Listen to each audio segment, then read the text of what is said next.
Hey, everyone. Welcome back to the podcast.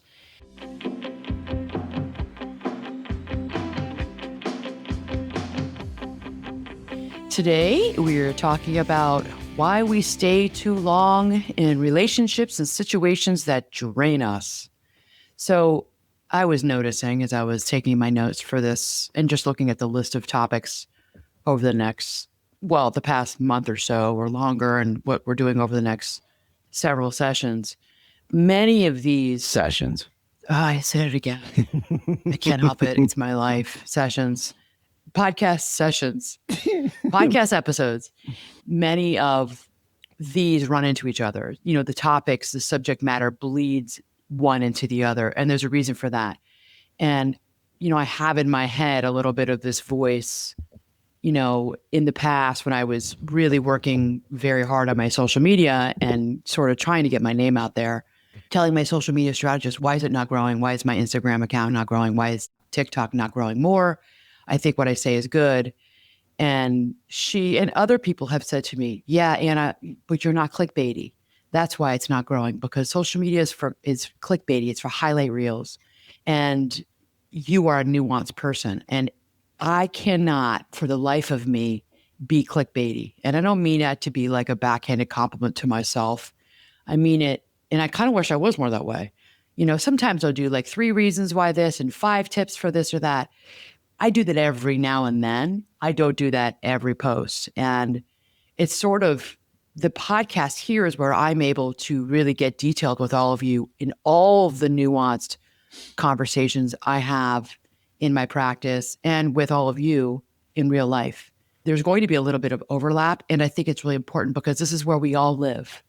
We all live in these details, right? So, you know, I'm never going to do a get ready with me. I'm not doing that stuff. I'm not going to dance and be all silly. It might get more, or, you know, show up giving you 5 tips to heal your work on your anxiety in a bikini. I'm not doing that. Hello, no. You know. I mean, those things do happen. You just don't film them. Get out of here. Right. I'm wearing a bikini and I'm talking about mental health. Get out of here, Tim. So funny. Wait, so clickbait. I mean, I think that's an intentional move, is clickbait, right? Yeah. Like you're trying to gather views, likes, subscriptions. Sure, of course you are. Yeah. All the things. And all that matters because, you know, sponsors and even like future editors and publishing houses for this book I'm writing, they look at all that. When I was being coached. I worked with an editor, Penguin Random House, and he said to me, you know, he's the editor, and he said, your social media matters, and how many followers you have matters, and how many people in your email list matters. You know, we are paying attention to that. I'm like, are you kidding me? Really? For a book? He's like, yeah, that stuff. Yeah. I know you don't want to hear it. I've heard, he was the second person who told me that. I know you don't want to hear it, and it matters.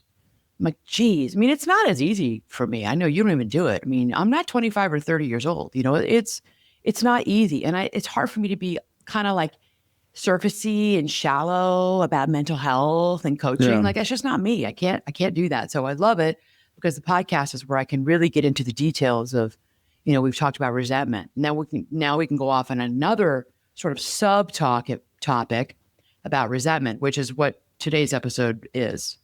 Okay, so there might be some overlap for all of you, but there's also new information in here. Yeah. Okay. And I also think you can think of it too, like there's different ways to define clickbait. Like you can be a ding dong, right? You can do all the goofy stuff. And you can also have a controversial statement, right? Or a take on something that maybe isn't mainstream, right? And that's okay. What has been your most viewed drop on either pick a medium? Confidence. Probably confidence. But there was an episode that we did that was by far, like there's no close second, the topic. Okay. Right? I haven't looked in a while. I remember there was it was like turning your back on your family. Like right? Like, oh yeah. Like distancing yourself. Contact, no contact. Right? Like you made a couple comments on social media. Oh, that one? Oh yeah. Right? I still get comments. That was a year and a half ago. Was that 2 Christmases ago? I still get comments on that post. Right. People liking it. People are just having conversations within the comment section. I'm not even a Correct. part of it anymore. Right. And they're going back and forth, agreeing or disagreeing or fighting with each other. Yeah. To this day. Yeah. So I think that's another way to look at it, is like, it doesn't have to be dumb, right? It doesn't have to be like some silly thing. It can be just talking about It stirred the pot. Right. I know that what I said stirred the pot. And the results are the same. You got Yep. the action, right? So it doesn't matter. I didn't mean to. You didn't mean to, but it worked. I didn't mean to get that started. Yeah. It's okay. It started a conversation. All right. Yeah. By the way, Tim and I are having some technical difficulties because I don't know. Well, not Tim and I. This is really I'm low. Good. You want to pick this up while I start talking? Because it's too low. Go ahead. And I don't want to have to re-record because that's a big pain. We are having so much. So like I told you all last week, I'm very aware of having my face on here because my sisters, when I was home last weekend, told me that you have the microphone in front of your face. We can't see your face and it doesn't look good. So you need to stop doing that. You know, your family members, right? You know, your siblings are going to tell it like it is. Okay, here we go. So why do we stay too long in relationships that drain us or in situations or people that drain us? Okay, so this is something that's just, it's so human. It's something that I think every single one of us can relate to. We know, I think most of us know what it's like to be emotionally drained by a situation or a person, right? And I want to say something really carefully here because from the very beginning, because like I just said, I think social media has made this conversation just way too simplistic. You know, this is not an episode. Like I said, the clip I did a year and a half ago I think it was on TikTok, the one that went viral. That was about saying you're sorry. Basically, it's like when you're low contact or no contact. I said, if you're the parent, many times these adult children, these millennials and these Gen Zers that I've worked with throughout the years, they just say you're sorry for whatever you did. Wow, God, that got people so mad at me. Like ripping on me, like you suck, you're a terrible therapist. How can you call yourself a coach? Like people just, when you're anonymous, like people just will just have no filter and say the nastiest things. I'm like, all right, well, this is an expression of their anger. They're frustrated, right? So this is not an episode, and I professionally would never tell somebody, just leave the relationship, cut people off, cut people out of your life, protect your peace. This is not just, well, I do say protect your peace, but, I don't tell people to just get divorced. I do know therapists that have done that. I've heard of therapists that do that. That's not how I work. That's not how I was trained. So just for you all to know, I mean, ethically as therapists, we don't tell people what to do. We're not, our job is not to tell you what to do. I'm sure that there are therapists in so many ways have told people, this is way too low still, who've told people maybe in so many ways that, I'm worried about this relationship and it doesn't seem to be getting better. But I know most therapists, and maybe you all have a different experience, so then I would wonder about that. They're not telling people, you need to just get divorced. It's just not happening. Or just leave the relationship. The only time I've ever said that is when there's a domestic violence situation where I'm very concerned about my client or someone who is in the ER when I used to take ER. I was obviously very worried because they were in there because of domestic violence. Those are extreme situations. It's extreme situations. Now, protect your peace, I have said, but that doesn't mean leave the relationship. Okay, so I think that's really important because that's not real life. We don't just walk out of marriages. We don't just walk out of a job. We don't just leave or just cut people off. Usually it's death by 1,000 cuts before people get to that point. Okay. So I think that's really important to say. It's not all or nothing. We consider that a distortion. It's not this or that. Life is in the gray. So we're talking about the gray today. Okay, everyone, that's really important. Real relationships, they're layered, right? I mean, marriages are layered. Families are they're layered. There's lots of different categories and people within those relationships. So we're living with long-term commitment is layered. It's messy. It's not easy. All right. There are seasons where relationships really become strained. We all have these seasons. You and I have. There are seasons where relationships, we tend to lose each other. Now I'm talking more about intimate relationships, people in your personal life. Relationships are strained because of parenting. Your parenting is really, really hard, and it does affect your relationship with your partner. It does. And you're fooling yourself if you think it's not ever going to affect your relationship. It does. You will find that you talk less, you have less sex, you go out less together more. You're not laughing together as much. You're not having fun together as much. Parenting can really strain a relationship. Stress in general. Burnout, right?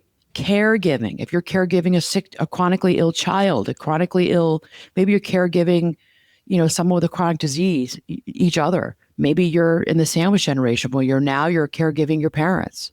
Illness, just someone being sick. Maybe you're grieving something. Maybe you're in some anticipatory, you're in the long goodbye with someone in your life. Maybe someone has MS, somebody has Alzheimer's, and you're in the long goodbye. They're alive, they're there, but they're not there, not the way that you used to know them. We've got unresolved wounds that we're all carrying around. It's like this unresolved wound. It's like a backpack on our back. We just schlep it around everywhere we go.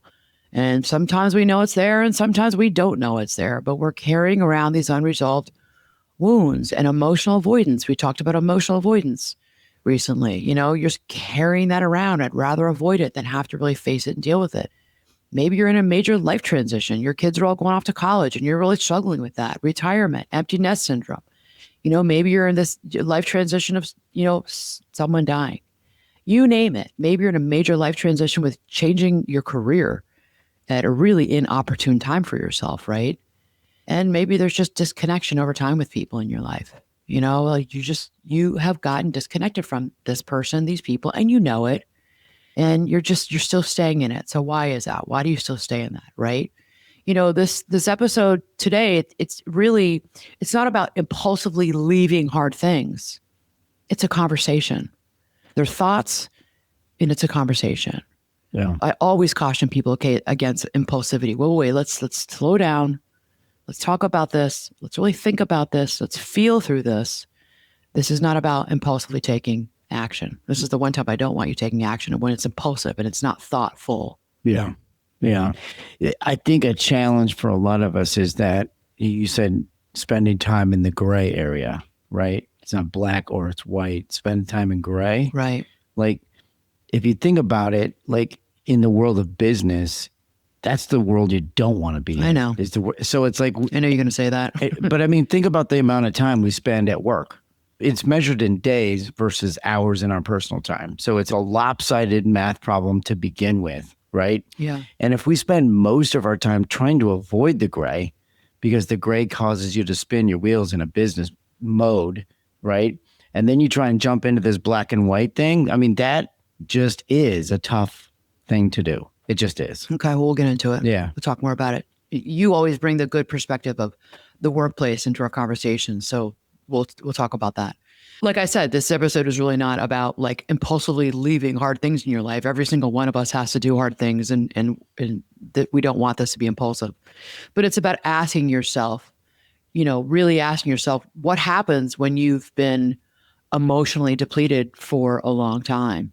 What happens to you when resentment quietly builds? And we just did that episode on resentment. So that's how there's an overlap here. And it's important to continue to have this conversation. What happens to you? What happens when resentment builds inside of you? What happens when you no longer feel connected to yourself, kind of inside of your own life? Like you've actually lost yourself. Yeah, you've noticed you've disconnected yourself from other people, from friends, acquaintances, people you used to really enjoy, maybe the people that you're living in the same home with. Some part of me wonders if you've lost a connection to your own self. What happens then? I think we become almost like, we can become like automatons, like just going through life, doing the do, right? And that's a numbing out feeling. It's not a great one, but it's a coping mechanism, and maybe most importantly, this question of how do you know the difference between when a relationship is struggling and a relationship where you're just slowly disappearing? Like, okay, this relationship is struggling. This one, it's disappearing. It's just, I don't know what we can salvage from this, because those two things are not the same. Okay. So let's get into, what emotionally drained, what being emotionally drained, really what it actually looks like. So a lot of people think that emotional depletion, has to look dramatic. It's this whole dramatic thing. It's sometimes it is. Most times it's just very subtle. It can look like constantly sort of managing someone else's emotions. That can be the codependency piece coming in. It can be you dreading interactions with them. I think this is a lot at work. You just dread these interactions with this person that you have to see, carrying around this emotional heaviness, feeling back to resentment, feeling chronic resentment towards someone. And you know it, but you kind of like block it out, feeling unseen. So many of us feel unseen today. And we stay in these relationships where I'm not seen and I'm not heard. Shutting down emotionally. We talked about shutdown as well. Numbing out, becoming numb, overfunctioning, feeling lonely inside a relationship. You know this relationship at some level is draining you because you know you feel lonely. You feel isolated from that person. You're, like I said, two ships in the night. It's parallel activity. You're there in life together. You're both in the yard doing yard work, but you're not really interacting with each other. You're both in the kitchen getting dinner ready, or someone's cooking dinner and someone's cleaning the kitchen, but you're not really interacting. You're not using that as a time for connection. You've gotten into this air quote sort of bad habit where you're not connecting, and there's little effort now being made to get that connection back that you probably once had at another time in your life. Replaying conversations in your head at night. And this is a big one for people. Just replaying conversations. There you are, awake at 2 and 3 a.m., awake, woken back up by what your brain is doing. Your brain's like, time to wake up. Got to replay this relationship. Got to replay that conversation. Yeah. And you're keep working through it. Yeah. You're like, I've got to be sleeping. I have to get up at 6. I have to get up so early at 7. But your brain is like, nope, we got to do this. And you're just like at war, really, in some ways with your mind, right? Or just this general sense of emotional draining is just losing joy in life. You just lost this general sense of joy and happiness that maybe you had at a younger time in your life. Yeah. Life was just more fun. I mean, does it make a difference? So you wake up at 2 or 3 in the morning and you start to have these thoughts and trying to figure out the thing, right? Does it matter if it's a work-related thing that you're stewing on, that you should just wait until you get to work the next day? You can't help it, Tim. You cannot. Well, but I help mean, it. Or versus like a personal, like it's your spouse, it's your kid. No, I think parent.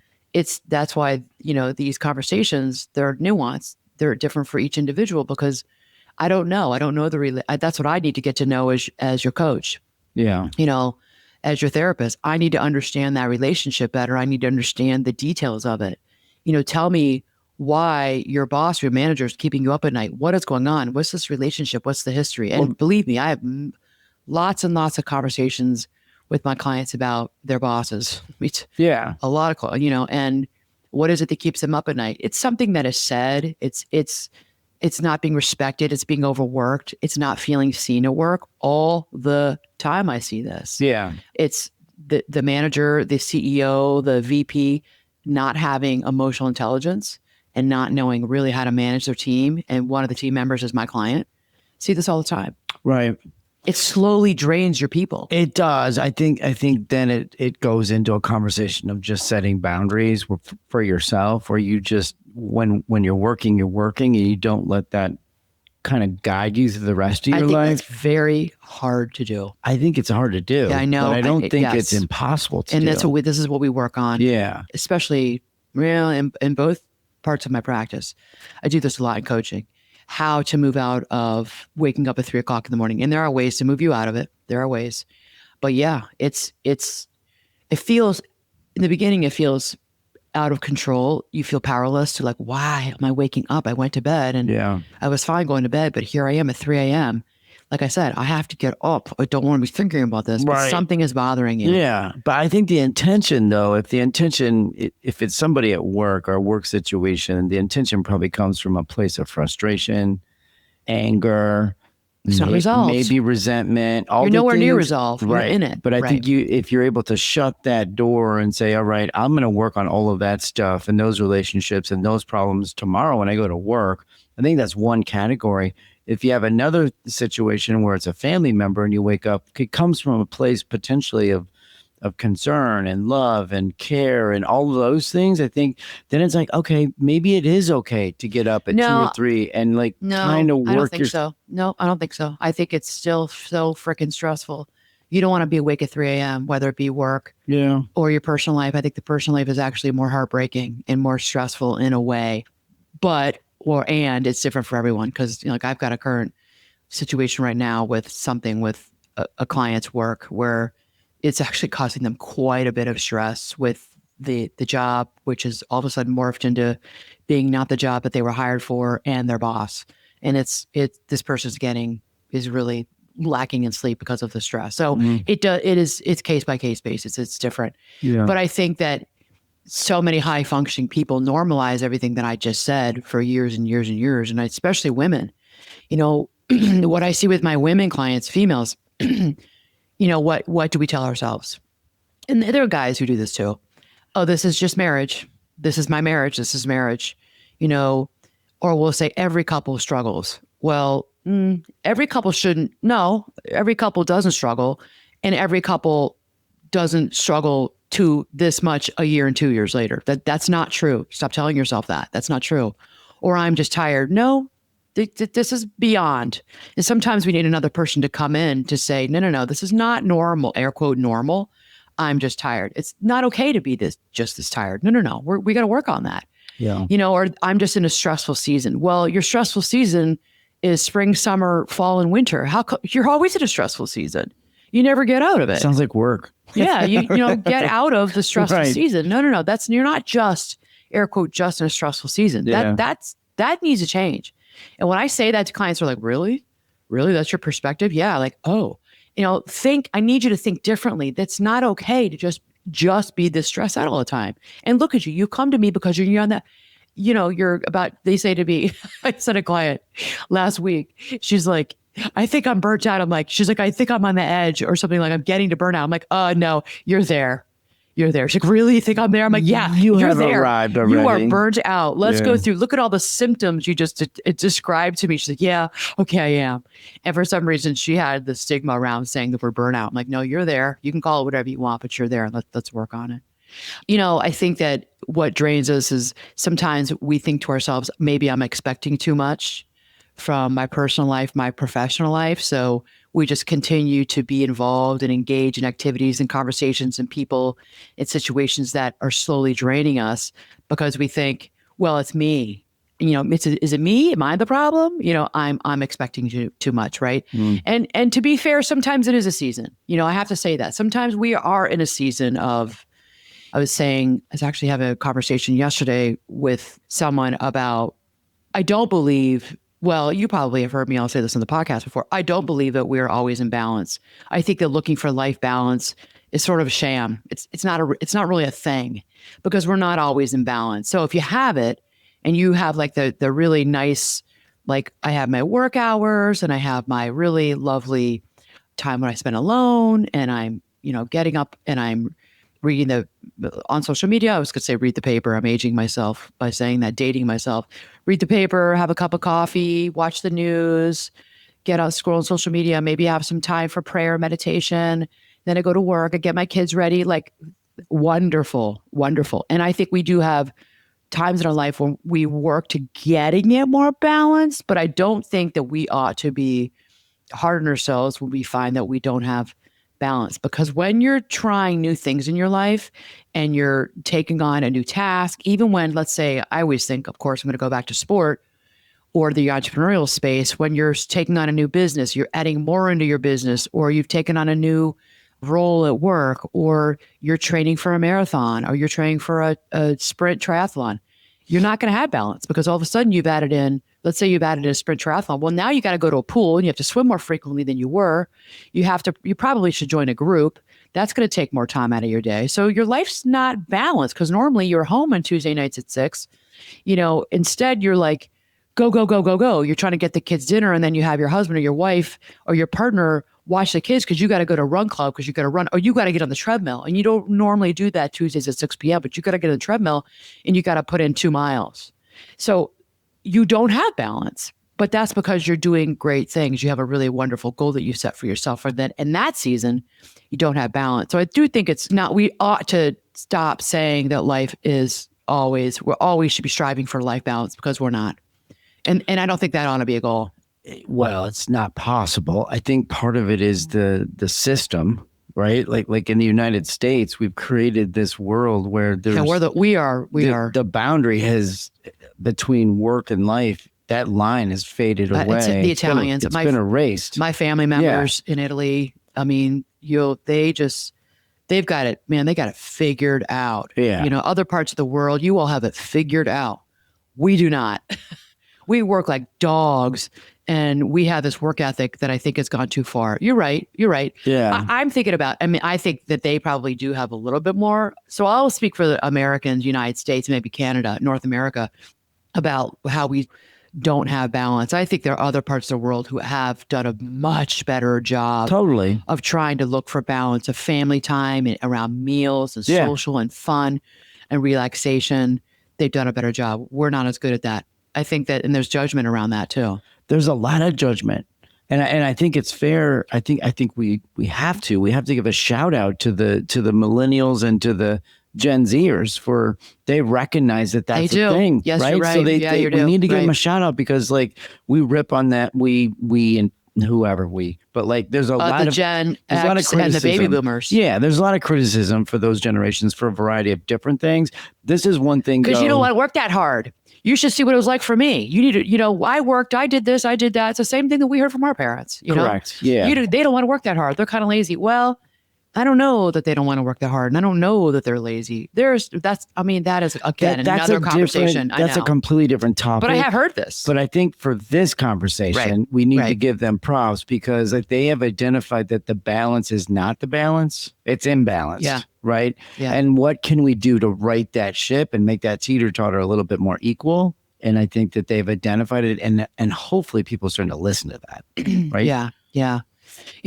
Okay. So not every difficult season in our life means that relationships are unhealthy. And that's important too. I mean, you and I have been through so many difficult seasons. We've been through seasons where we just sort of lost each other in the shuffle of life. We are two ships passing in the night.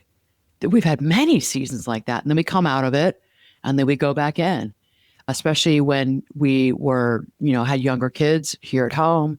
The stresses of having teenagers. There are certain kids who stress us out more with, they're, just blowing off studying and always wanting to be social, worrying about partying, what they're doing on the weekends. And remember that? I mean, it was like, smoking weed or getting high and well, it was just hard. It was the quantity of all. And then you get another kid who's got to get up at 5:30 and be at the gym and working out with the team, and you're getting up and you're driving them at 5:30 in the morning I kind of felt sorry for the kid and but they were, you got to get them there because they have to work out or swim before class starts. And you're like, I mean, there were times and you and I were and I was just trying to, and all that time, I cannot believe this. I was triathlon training and had my office. I've always had the same practice I have now. I don't know how I did it. I swear. But so you and I were just like, we wouldn't even barely talk. It was just texting, hey, what's up? What time? For dinner. And I always, I like to cook and I had to get food. And I don't like just put, I like decent food. So I'm always thinking, what do I have to make for dinner tonight? Yeah. Thank God in those days for Trader Joe's and, a lot of the stuff that I could just go to Trader Joe's. Shout out to Trader Joe's. Shout out to Trader Joe's, man. Maybe that's a sponsor. You guys, you should be a sponsor. You saved me with 5 kids and our busy lives and, trying. So there was no balance because I was trying to really move up the ranks and do well as a triathlete. I wasn't just doing it. I wasn't a weekend warrior. I was a 6-day-a-week warrior. And those are really hard days. So, there was no balance. So here's what happens. I mean, when we start to feel like life is draining us and relationships are draining us, here's what it can feel like in our body. And I think that this is really important for all of us to take a minute as I go through these. And I want you to think about, where do you feel it in your body? It's different for all of us. And I want you to think about your body, meaning your physical body, but your body is your mind and your brain and your emotional life, your psychological life inside you. So think about when something is draining you, where do you feel it? Because your body's talking to you. Is it anxiety for you? Is it you're irritable? You're irritable a lot, or you're more irritable than you used to be. Is it numbness? Do you feel like at some level, you kind of are numbing out? There's a level of numbness inside of you. Are you just exhausted all the time? Mm. Are you just like, I'm always tired, always tired? Or do you find that, look, we talked about this resentment in previous episode. We did a whole episode on resentment. I'm resentful. I'm resentful of this. I'm resentful of that. I'm resentful towards this person. I'm resentful towards that person. And am I emotionally distancing myself from people or from one person in particular? Do I have a loss of desire? And pay attention to this one. A loss of desire for the things that I used to enjoy. A loss of desire to go have coffee with this friend or this coworker. Do I have a loss of desire to go to lunch? Do I have with, him or her or them? Do I have a loss of desire for connection with my partner, with my spouse? Loss of desire to go play pickleball, which that's something I really used to enjoy. So look at desire in your life. Are you overthinking? Thinking. Overthinking. That's a tough mental space to be in. Or have you moved into shutdown? This is all your body talking to you, everyone. Pay attention to this, right? So because your nervous system is recognizing this chronic emotional strain, and it recognizes it long before your mind and you are fully admitting that, oh yeah, this is a thing for me. Okay, so that's why I pay attention to your body, because it's telling you something. Yeah. Right. And so why do we stay? Why do we stay in relationships and in situations that drain us? Because and we don't stay because we're weak. So that's number one, most important thing. Well, you're not staying in something because you're weak. We stay because attachment is powerful. We have developed some sort of attachment to a situation and or a person. Okay.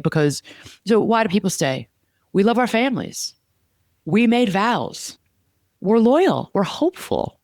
We see potential that this can change.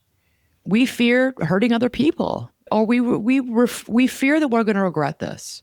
That's a big one. I'm afraid I'm going to regret this, right? That I don't want to fail. I'm afraid I don't want to fail. So I'm just going to stay. We don't want to break apart a family and something and that's for each of you to think about. Like, you're afraid you're going to break apart a family. I know I felt that way. Or we keep thinking things will get better. Things will get better. Things will improve. Things will improve. Or we remember the relationship, how it once was. I think about that song from that band. Taylor Swift wrote the song for, that country music band. Oh gosh. In the words of the song, I always keep waiting for when it was going to turn sweet again, when you were going to turn sweet again. Instead, you just keep putting me down. I keep waiting around. It was about a person being drained in a relationship, and she kept waiting. I'm assuming it's she or he kept waiting, or they kept waiting for a relationship to turn around, for the person to turn sweet again, and it never happened. So we stayed in this relationship far too long, and it just drained us and really sucked the lifeblood and the energy out of us. It actually changes us. It changes who we are. It changes our natural, beautiful, happy, contented selves. It changes that. Sure. You can put that into a work environment also. Yeah. Right? Like, you stay stuck in not making a decision about a big project, let's say, right? Because of the fear that you're going to miss on your projections, or you're going to miss on whatever it is that you're trying to analyze to make that decision. So you just kind of you just kind of stay where you're at, right? Or maybe it's a relationship that's a bother to you, and you really, what you should do is go and try and figure it out, have a hard conversation, and you don't. Right. So then every day is like this, adversarial mood. Right. And here's the thing about all of this for all of you to note. And I'll say this to my coaching clients. Most of you who are listening, who are watching, are highly capable people, highly capable. And you listen to everything I just said about why we stay too long, because you're hopeful, because you're loyal, you love your family, you made these vows, you keep thinking things will improve.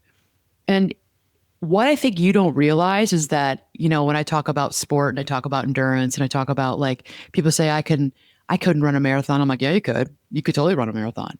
You have gotten really good at endurance in life. You have been enduring situations and people and mindsets for many of you, years. And you think you couldn't run a marathon? which is a physical sport. Yeah, you could, unless you have some sort of physical, you can't because you have some kind of injury. Or think about it. Like you think you could endure so much more because emotionally you have endured it. You don't even realize it. Like, oh yeah, I guess I have. I think it's really important to say, and I don't think this is just me and my thoughts. I watch people, my thoughts with my clients. I watch you all endure. I watch you endure. They said, well, I couldn't do that, Anna. Well, like hell you can't. You can too, because I know you and I watched you endure really, really hard things in your life. Yeah. You didn't like it. You didn't want it. And I watched you endure it, which from my perspective is unbelievable and amazing to see. I'm honored to see it. And they'd be like, well, don't be so honored. It was hard. It was painful. I know it was painful. I know it was hard. And I've watched you endure. Yeah. You could do a lot of great things. I think we don't give ourselves credit for all that we have endured in our lives. Interesting thought is maybe think of it the opposite way, right? The endurance in a lot of situations is amazing. And it's a great thing. You've endured it. You've got resilience, all the things, right? But that maybe there's times in your life where it's better to be a sprinter, where you instead of enduring it for well, that's why they come, right? Well, exactly. And that's what we come, many people come into coaching for this. Yeah. I can't endure this you anymore. You need to get to the finish line quicker. This is not sustainable. Make a decision quicker or sooner, right? Better for you. And I will help you take action to get you there. Absolutely. Yeah. Good point. Okay. So there's so much I could say about this. Before we go into the next part of, when you've said to yourself, I've had enough, I'm kind of getting to be done when that starts happening. Before we get into the next part, I want to reach out and really just encourage you.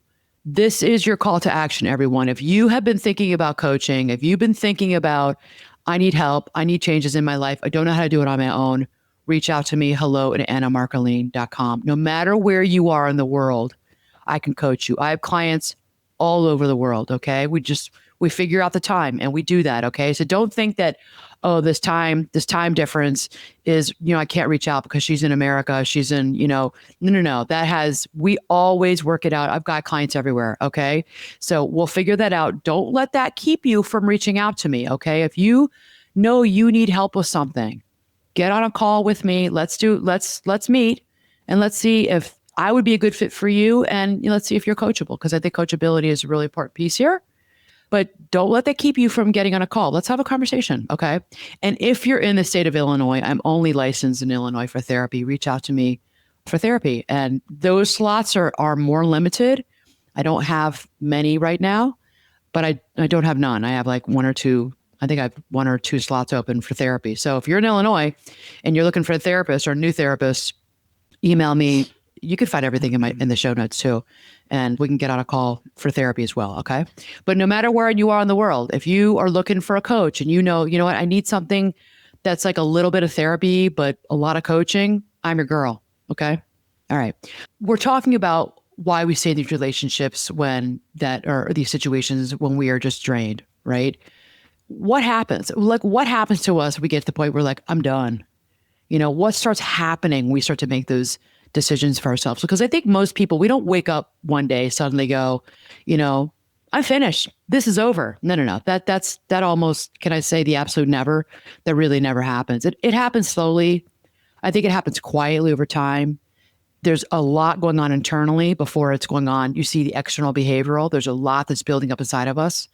What often happens first is we stop bringing things up. We stop believing that change is possible. That's the sad one. We stop asking to be seen. We stop expressing our needs. We stop feeling emotionally safe with a person. We stop expecting a repair. That they don't always repair. And I'm tired of trying to be the one to make this repair in this fight we just had. And, it is concerning when the person says to me, I don't expect it anymore. I don't expect any repair. We become emotionally lonely. What we'll do is we'll pour into our work, our kids, our other distractions, instead of maybe in the situation, that romantic, that intimate relationship we're in our life. And this part, I'm going to say, really, really does matter. I've had enough. Saying to yourself, I've had enough, is rarely about a few fights. It's really never about a few fights. Okay. it's just this accumulated emotional starvation that for most people has gone on over years. It's years of not feeling heard, not feeling chosen, not feeling emotionally connected to your person, not feeling or being understood, not feeling emotionally partnered with this person. Sometimes people are grieving inside the relationship long before anyone realizes how serious things have gotten. I mean, you have felt lonely for so long. Yeah. Right. And there has to be something on that other side as well, right? Like the other person in this equation, there's something in their head. Yeah. And there probably has to be something going on. And I would, right? and they are feeling it as well. Right. Right. So Okay. maybe is the advice then be the first, make the first We'll get move, into it. We'll get into what to do. Right. Yeah. So now we're talking really about like more intimate, romantic partnership relationship. So what do you do before you decide, whether in this situation I should stay in this relationship or do I need to go?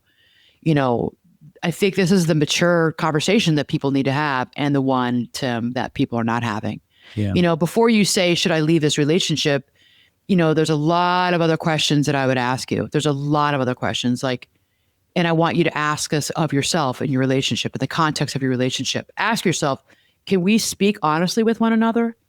Do I have emotional safety in this relationship? Do we have emotional safety with each other? We can have these really raw, open, honest conversations. Is there accountability? Can I be accountable? Can he or she take accountability? Is there willingness from both people to even have the conversation and to be willing to say, okay, mea culpa, like my bad there. I did do that wrong. And like I said, that TikTok post that went viral 2 years ago, say you're sorry.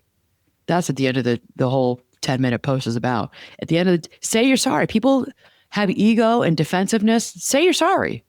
It's not 100% the other person's fault. It's not that way. Yeah. It might be 95%, but it's not 100% the other person's fault all the time. It just isn't. Well, probably every time, right? Like it's not always 100%. Right. Is there willingness, Yeah. from both people to work on it? Is there openness to change? Can you have hard conversations?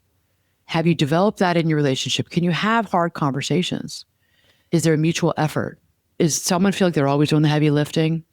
Do you realize deep down inside that they kind of do the heavy lifting? I think sometimes, not more than sometimes, I think almost all the time, we know when our partner is working harder than us on a relationship. We know when we have just phoned it in.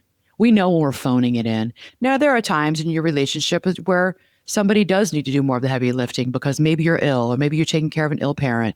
Maybe you've got, some big project going on at work. But it ought to come to an end. And there ought to be a conversation amongst the two of you of, hey, babe, I know you're doing all the heavy lifting. Sometimes I think the other partner in relationships, like, that's all I needed you to say. All I needed you to do was to acknowledge that you see me and that I am doing the heavy lifting with getting the kids up and getting them to daycare or getting them ready for school. That's all I needed you to say to me. I'm good. Thank you for that. Yeah. Right. Yeah. And I think a lot of times when in relationships that we've been in for years, we don't do that with one another. We stop. We take each other for granted. Yeah. Right. That is emotionally draining for couples. Yeah. Okay. And that again translates to work. Yeah. Right. Of course. It's a perfect scenario for work. Hey, thanks for doing that. Yes. Thanks for speaking up for me. Thanks for having my back in that meeting. Right. Absolutely. I know that I have felt that way, in the workplace. Yeah. And your comment about like ask, are you having a difficult conversation? Like asking somebody, hey, can we have a conversation about it? I think the same thing at work. Like I've done that where you said, hey, are you in a spot right now where we can have a difficult conversation? Can you receive this difficult conversation right now? Or can we schedule a time? Feedback. Yeah. Right. But I think the person that hears that respects the fact that you're caring enough about how they're either going to respond or hear, right? That they're like, yeah, I can have it now. Or, oh no, not right now, but maybe tomorrow. Yeah, but you put it out there and you've said it. Yes. I think that, so my final question for you is, are both of you willing to look at yourselves? Are you really willing and able to do a deep dive into yourself? So that becomes about you. And yes, you are the common denominator. And I think that those are people who are a little bit more psychologically minded, but I think that's all of us. And I think it's an important question for you to ask of yourself. Am I willing to really take a hard look at myself? Are both of you willing to do it? There are people out there who are like, nope. We know people like this who I'm not going to look at myself. I'm not doing it. No, no, no, no, no, no, no. It's the generation ahead of us. I think it's the older generation, because many times they're not really psychologically savvy. Mental health was not a value. Mental health isn't even really a value with with some of our Gen Xers. We know people who would never go to a therapist, who would never seek mental health care. Fortunately, most of our good friends and our very close family members, they would. But not everybody that's in our like the further out circle, right? They don't value it. So there are people who are like, yeah, no, they're not having these conversations. We have watched marriages fall apart because this that I'm talking about, these questions I'm asking you, have not happened. All right. So what do relationships die of? How do they die? Relationships don't just die from conflict. Relationships die because of avoidance. That's how we see relationships die. It's from years of defensiveness, emotionally getting shut down, resentment building, unspoken pain, years of knowing that you won't be vulnerable with me. I'm not going to be vulnerable with you because I feel exposed. And that's on you. And you haven't done the work to take care of that, either by talking to your rabbi or whatever, you're going to see a therapist or reading self-help books and whatever. You just won't do it, right? Emotional neglect, just years of emotional neglect, not feeding into each other and giving to one another, pretending everything is fine, fine, fine. It's all fine. Years and years in doing that. That's avoidance. You keep on doing that. I mean, we've seen that. Yeah. And sometimes the first step is not leaving. Sometimes the first step is telling the truth, the truth about like, I'm lonely. I'm resentful of you in this relationship. I'm exhausted. Telling the truth about I've got all these needs that have been unmet, or I have these needs that are not being met. Some of it has to do with, some of it's me. Some of it's this relationship with you. You're in this with me. Some of it's just, we have these unmet needs. We keep on going because we're afraid. We're grieving. We're insecure. So I'm not saying this as an attack. I'm not saying this is not punishment, but it's honesty, right? What do you do before you decide, what do I stay in this relationship? Do I leave it? You cannot repair a relationship, though, that the other person will refuse to acknowledge. I think most people will acknowledge that, yeah, you're right. You're not wrong. There have been issues here and they've been going on a long time. Yeah. You've contributed to it. And I will admit I have contributed to it. Yeah. I think that's happening every time. I think it comes down really to a lack of effort, right? Yeah. Like whether it's a lack of the effort of even considering to think about something, or the lack of effort of actually making that first move to do something about it, whatever it is, right? And if you don't give the effort, if you just, here we are right back to where we started. Now we're in the black and white versus gray situation one more time. Well, right? think about, okay, I'm gonna kind of pull you out here a little bit personally for yourself. And you had no idea I was going to ask you this, but I'm thinking about. So now it is a session. It's a question. Okay. It's a question, but it's an important one, because I think I want to think about us in our own lives. And your first marriage fell apart, and your first marriage fell apart. Why? Think about all that we just talked about here. Well, I think it's not one thing, right? I think for me, it was a lack of communication. Yeah. It was a lack of effort. And it was over years. On my part, I think it was lack of effort on both of our parts, but I'll own my part. It was a lack of effort on my part. Without that effort, there was no communication, which meant there was no like trying to figure out what was at the base of the problem, or the issue or issues. And then after that, it was like taking a step back and just being content with not doing anything. Right. Like, and then just like going through the motions. Do you think you stopped making an effort at some point? Now I've given you like probably, 4 or 5 things that happened over the course of a longer period of time. This wasn't like a day, right? Or a week or a month. It was years of time, but like all of those things happened, right? And one then affected the next thing, then the next thing, and they all just kind of started to get intertwined together for me. I was gonna say, do you think you stay too? I was like, because we're talking about why we stay too long. Well, I don't know. I don't know if you could say stay too long. I think maybe you could say it differently. I think maybe it was stay too long in a stagnant position and not make a move on trying to figure things out, right? Not make a move on trying to make it better or repair or fix or whatever you want to call it. That you could say for sure. You were because you weren't a great communicator. You don't think either one of you were good communicators? There was not enough communication for sure. Yeah. And in any aspect during that time period, for sure. Yeah. Okay. Yeah. Yeah. Because I think it's important because we both had first marriages that sort of fell apart and we were divorced and we were married to one another. We've been married for almost 20 years, but we got married early in our 20s.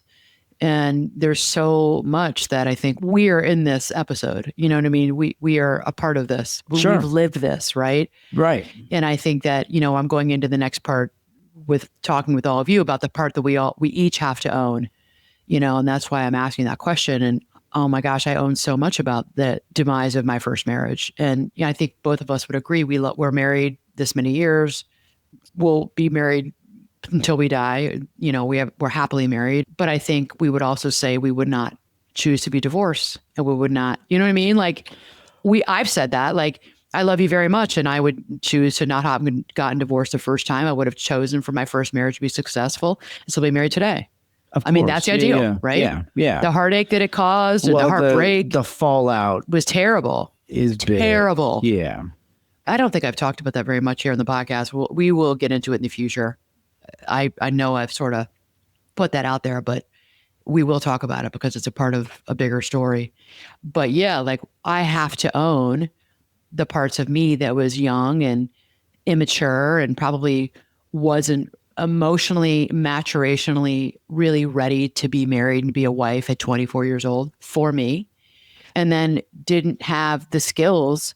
It didn't have the relational skills at that time. It wasn't all me. It was two of us, just like it's not all one person. Yeah. But just we came together and we just couldn't make it work. I was so unhappy. And for quite a while. Yeah. And part of that's on me, part of that's on him. Yeah. But I think it's important that we also really, lay ourselves bare to ourselves, to yourself. This is important. Sometimes people say it's so focused on what the other person is not giving or doing that they stop examining themselves. And I've seen this. I've seen this quite a bit. Like you. It's, he this, she that. And it's like, all right, well, it's not. Okay. And then at some point it's like, what about you? Yeah. How have you contributed to this? I mean, and that's a really emotionally mature question. If you can ask yourself questions like, have I also become emotionally unavailable to my partner? Have I stopped communicating honestly? Yeah. Have I numbed myself out to him or her? Right. Have I expected mind reading? Have I expected him to read my mind? Have I expected her to read my mind? Well, you all know that's a thought distortion. You got to get your thoughts right around that. Have I avoided being vulnerable myself? I'm not going to be vulnerable to them. No way. Have I become more of a manager than a partner? And you see this a lot in women because we have that mental load and we're trying to just run the ship, But have I become more of a manager than like a life partner to this person, managing everything in our lives? Have I abandoned my own identity outside of this relationship? And that's a big one. Have I abandoned my own identity outside of this relationship? So healthy relationships require self-awareness from both people. Both of you, if you're going to be in a healthy relationship, you must look at yourself. It's imperative that you take time alone or you go talk to somebody to get help with this. You must put down your shield, put down your armor, take down the wall and look at yourself and what you bring or you are not bringing or no longer bringing to the relationship. This is not about blame. This is not about keeping score. It's about you being self-aware or working on self-awareness. Okay. Yeah. Let me a couple things real quick. So, I mean, one, I think part of it is that's the beauty of this podcast. Like you and I are able to have these conversations because we have so much history of dealing with hard stuff like this. Yeah. Like that stuff for me is like, it's always, those things are in the back of my mind, regardless of the topic of the day. It's like, what's the personal story? What can I dig into in my past to share that's helpful? Yeah. You know what I mean? There's so much of it. There's so much of it. The quantity is just endless almost, you know? Yeah. I mean, leaving a relationship, this is not, there are times in the beginning when our marriage was so hard. And I know I've said this to you before, so it's not new. It might be a hard one to hear. Maybe you thought the same about me, but there are times when it was so freaking hard with all these kids, and there was a lot of anger still and hurt and animosity coming from your ex-wife and your family that was affecting us. And that I was like, I don't even know if this is worth it anymore. I don't even know if it's worth it to stay in this relationship. This is so hard. And I think it was almost like there were moments where it was just my ego that kept me in the relationship because I'm like hell, I'm getting divorced a second time. Right. Because of my pride and my ego. Like I'm not doing this again. I don't want people to be like, wow, she's good at a lot of other, she's a good therapist. She's a good coach, but she can't even keep her own marriage together. Right. That was a thing for me. Yeah. Like I had ego around that. And thank God we stayed, right? I mean, and that's why I've told people, I was telling your cousin, 50% of first marriages end in divorce. 75% of second marriages end in divorce. 75%. And a part of me understands it because it's like, how hard it is and how heartbreaking and soul sucking a divorce is. But then you tell yourself when the second marriage wasn't so great, you're like, well, I have done it before. So I know I can do it again. Yeah. And we do that. Because I know I had said that to myself. Right. And I'm like, no, I'm not doing this again. It's so backwards. Like it should be 25% of the fails in second marriage, right? Because you've seen the fallout from the first one. You're like, oh gosh, I'm never doing that again, right? That's how it should be. But then you're in it and you're like, no, I can do this again. Right. This person's miserable. My picker is off. I've told clients that. I think your picker's off. Your picker is off. Like you picked the wrong person the first time and the second time, maybe. That's funny. I always say that. Like your picker is off. Really? You think it? Like, yeah, your picker. Not to say it all the time. That's weird. But it's true. I I love her. She's so great. She's a former therapy client of mine. And she always said, she every now and then will reach out to me and she'll DM me on Instagram. She's like, hi, therapy mom. I love her. She's doing really well. But I saw her, she was like 18 to 24 and weekly for all those years. And she really, I think I became like a mother figure to her because she didn't have that in her life. So she says to me, she always says, you're my therapy mom. I tell everybody you're my therapy mom. And I remember saying to her many, many years ago, I mean, geez, this is so long ago. She's like, all these relationships she was in. And I'm like, let's say her name is Susie, for example. I'm like, Susie, it's always I think your picker's off. She's like, really? You think my picker's off? And it was great. I mean, I'm work on your picker. Well, I think we got to work on who you're picking to be in your life. Who you're picking to get into these deeply emotional, romantic relationships with, because she just was continued to get hurt. And I felt very protective of her. And this is the thing. I mean, I was her therapist, but and I feel this way about all my clients. Once you're like in my life, I'm like, you're in my life. Like I'm a loyal friend. I'm a loyal family member. Yeah. I'm also loyal to my clients, and I feel very protective of my coaching and therapy clients. And I so anyways, I felt that way about her then. And because I was concerned that she was continuing to get hurt. She came out of that time in her life. She's doing fantastic today. That was a long time ago. She's probably 40 now. Okay, let's get back to... Let me say one more thing, because you said something that sparked something inside of me real quick. Yeah. When you get into these conversations, these tough conversations, and it's like what you say, how you say it, the words you choose to say or not to say. The one thing I've been working on personally is like in a conversation like you're describing, where it can get a little tense, right? It's tough. It's all the things. I try not to use the word you. Because I taught you that. I did though. Okay. I did. Did you? I statements, not you statements. But I think that that's like psychology 101. I'm sorry. I know people go like, that's really rude. And you said that to him. Yeah, right. Yeah. Hashtag rude. Let's put that in there right now. Well, we did talk a lot. When we first got together, you and I had to learn how to fight. Right. Because you were I was like. Well, it doesn't have to be a fight. I mean, argue and it's debate. a tough conversation. Did we fight a lot? But when you say the word you all the time, it's like it instantly gets the other person to react to that, whether they try not to, want to, or whatever. Right. Like if you cannot say that word, it's a good point. There's ways you can get around. You can say the same thing without using that word. Well, I have clients who, my background is psychology, but I have clients who tell me in undergrad in communication, they're a communication major. Yeah. They learn not to use the word you. I mean, I think it's kind of at this point now, I think it's just important to don't start off a conversation with you always, you this, you that. The other person, and most of us have been on the other side of this, you're not going to hear it. Yeah. You're just going to get defensive and you start to shut down. You get your back up against a wall and you're like, no, we're not having a conversation because you just started, you always this and you that when you like, no. And so, I will coach people up on that, you know, how to turn around. But, I think when this happened, I was this. Yeah. Right. And in the context of this particular episode, I think that's important to remember. Right. Because we're talking about like if you're like running away from some of this stuff, if you're turning to face it, like be mindful of how you face it. Yeah. Right. Okay. So we gotta move on. Okay. So when something is really draining you, a relationship is really, really draining you, here's something I want you all to hear clearly. The goal is not in this episode and this conversation. The goal is not at all to encourage people to just leave relationships impulsively. I'm actually the opposite. Like I said in the very beginning of the episode, as therapists, I was taught you don't ever make any sort of proclamation or give clients a statement about whether they should stay in a relationship or not. That is not for me to say. I don't know. I'm not you. I'm not in your life. I'm here to guide you. I am not going. And I know sometimes clients are like, no, I want you to tell me. I want you to tell me. Sorry, I know you want that. I can't give it to you. I know it can be frustrating. And I'm not going to ever say what I think is best for you. I'm not God. I don't know what's always best for you. Sometimes I have a sense of it and I will say I have a sense and this is just what I'm thinking.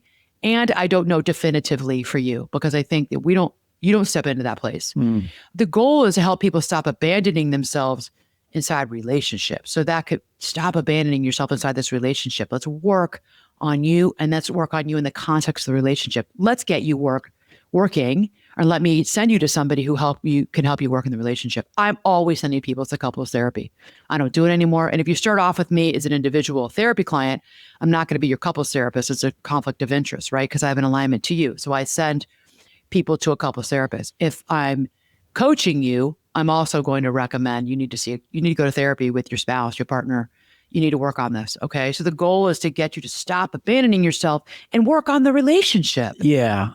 But I think one thing you said that is a complete miss a lot of the times is like the focus is on trying to work on the thing versus working on what's inside of yourself. Yeah. Right. That's a complete miss most of the time. Like, let's figure out this problem versus what are the things that I need to work on for myself that contribute to this problem. Right. Because that's probably the thing that's driving this to come up again and again and again. And that can be really hard for people. Absolutely. To like I said, take your wall down. Yeah. Look at your vulnerable parts. So we always say like your soft underbelly. Like we all have it. You all have like those spots in there that are soft and tender. Well, that's where a lot of stuff lives. You got to look at that, right? None of us is perfect, right? Yeah. And it's you are a part of the problem. So am I. Anna is, and Tim, you are. We are two parts of a problem of the two of us, right? Well, we have our differences. You can make an argument we're the only parts of the problem. Yeah. Right? Yeah. You and me. Right? So the goal when this whole episode about when something or someone is really draining you, the goal is to help you stop, like I said, abandoning yourself inside the relationship. And that's really different than from the goal to be, to lead relationships. I'm almost always not saying that. All right. Sometimes relationships can heal. I've seen people do really good work on themselves and then really good work in couples, and they've really come around. Relationships can heal, everyone. That's really important. Sometimes people do wake up. Sometimes people do have these honest conversations with each other, and it does change the dynamic. they get back to where they used to be. Okay. Sometimes therapy, not sometimes, therapy can help enormously, enormously. Sometimes emotional maturity does develop later. Sometimes it's like we get in these relationships and it's like, I'm still growing, I'm still changing. Sometimes I think we're all on this path of life where emotional maturity for some of us doesn't come at 18. It doesn't come at 25. For some of us, it comes at 35, 40, right? Sometimes couples, I've seen couples reconnect beautifully, really do some beautiful work together and get back to where they were when they first met early in the marriage or the relationship, or rediscover something new that they didn't have even before because they're older, wiser, they're more chill. I've seen I've witnessed some really wonderful changes in relationships. And sometimes people realize we've been surviving each other instead of just truly knowing each other. And if you feel that way, that you're just surviving each other rather than really knowing each other, I would recommend you go to couples therapy or go to a healing retreat, a couples retreat, do something. Put some time and investment, time and financial investment into your marriage. Healing, though, it requires honesty. You gotta be honest about yourself, not pretending. Stop, if you're doing this, stop minimizing and not endlessly tolerating, because there does come a point where chronic emotional depletion, it changes people. Like I said, you become resentful and anxious and angry and emotionally flat, all the things. And then you get to a point where you're like, I don't even recognize myself anymore. Like, this is not who I am. I don't even recognize myself. Okay. So what are your power moves? We're ending with power moves.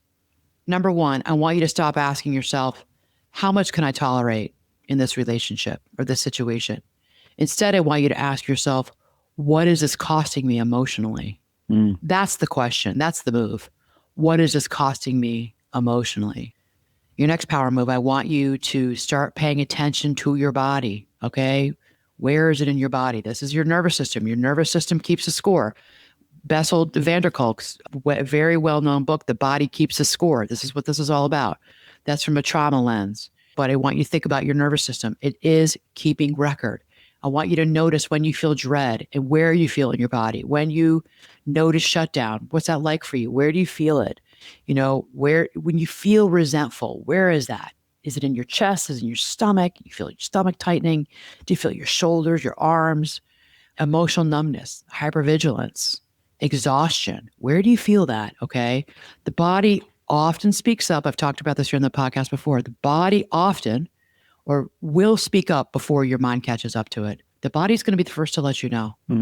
It's interesting. Your next power move, I want you to have one honest conversation that you have been avoiding. Now, here's your action. You further with action steps. I want you now to have an honest conversation and the one that you have been avoiding. All right. Not explosive, not reactive, honest. Okay. And you may need help around this. Avoidance slowly erodes intimacy. I said that before. I talked about it in several episodes back. If you are avoiding something or someone, you are eroding intimacy. So this is specifically with the person. Okay.